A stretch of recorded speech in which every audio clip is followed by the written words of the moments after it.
Lieutenant Banguera, live po kayo sa GMA Super Radio Iloilo, on air and online. Magandang umaga, Lieutenant Banguera. Magandang umaga po, Sir Jonathan, at sa mga tagapakinig ng Super Radio Iloilo. Salamat sa panahon. Sir, kailan nangyari itong stabbing incident diyan sa Lambunaw, Iloilo, Lieutenant?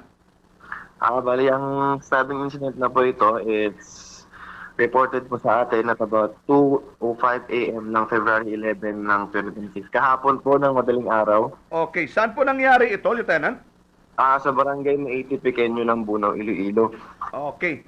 Malapit na ba ito sa poblasyon or may kalayuan po, Lieutenant, ang barangay na ito? Medyo may kalayuan po ng konti.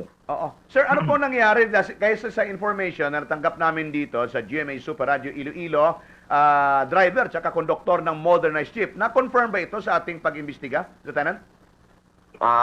Let's clarify po, hindi po modernized jeep ang Jeep lang. na dinadrive. Ang jeep na ano lang, Traditional. ang traditional jeep. Oo. Ano pong biyahe ng traditional jeep na ito, Lieutenant?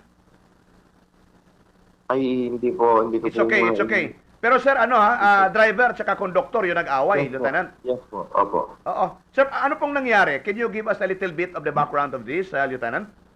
Based po sa investigation natin, ibibigay ko na lang po yung mga alias-alias ng mga biktima natin at saka ng suspect. Ang victim po natin, si alias Jobert, who is a 31-year-old male Oo. na residente ng Manaulan, Lambuno, Iloilo, na isang konduktor, ay lasing, very intoxicated siya last night. Okay. Nagiinom siya ng... At that time, pumasok siya sa barracks nitong si suspect natin na si alias Benji. And then ang gulo, bulabog siya Okay. habang nagpapahinga yung ating suspect. Sige. And then, And then- paano po nangyari yung pagsaksak sa kanya, sir?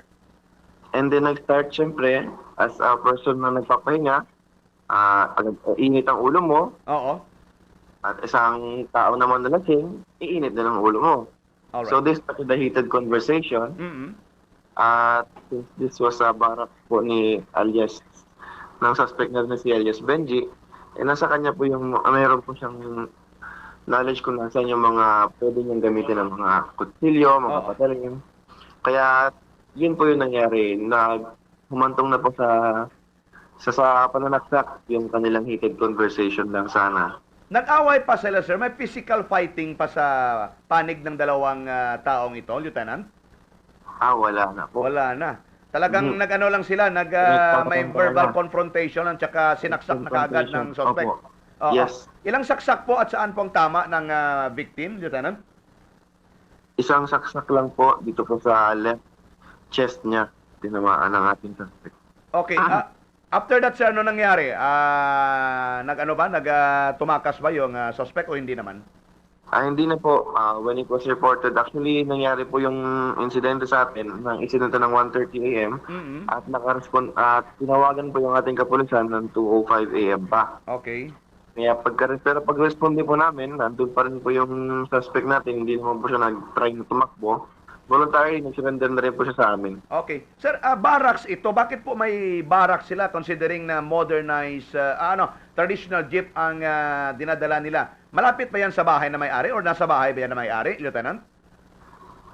Parang sa isang cooperative po kasi yung Co-op din pala. Oho. Naintindihan po natin. Okay. May mga iba pa bang natutulog at the time sa barracks nung nagwala itong victim na ito, Lieutenant? Wala po, wala na. Oo. Isa lang natutulog doon si Benji. Pero matagal na silang magkasama bilang konduktor tsaka driver, Lieutenant. Opo, pero based naman po sa background nila, wala naman po silang personal grudges sa isa't isa. Okay. Hindi naman po sila nagkaaway o anything na masama sa kanilang past. Was this the first time na nangyari ito, na lasing yung isa tapos meron silang verbal altercation, Lieutenant Banguera?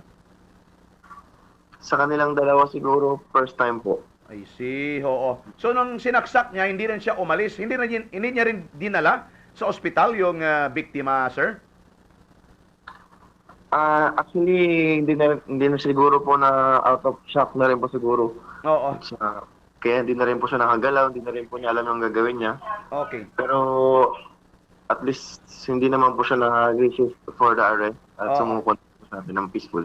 Walang mga naka-notice na sa paligid ng mga tao para maghatid sa biktima sa ospital at the time, Lieutenant?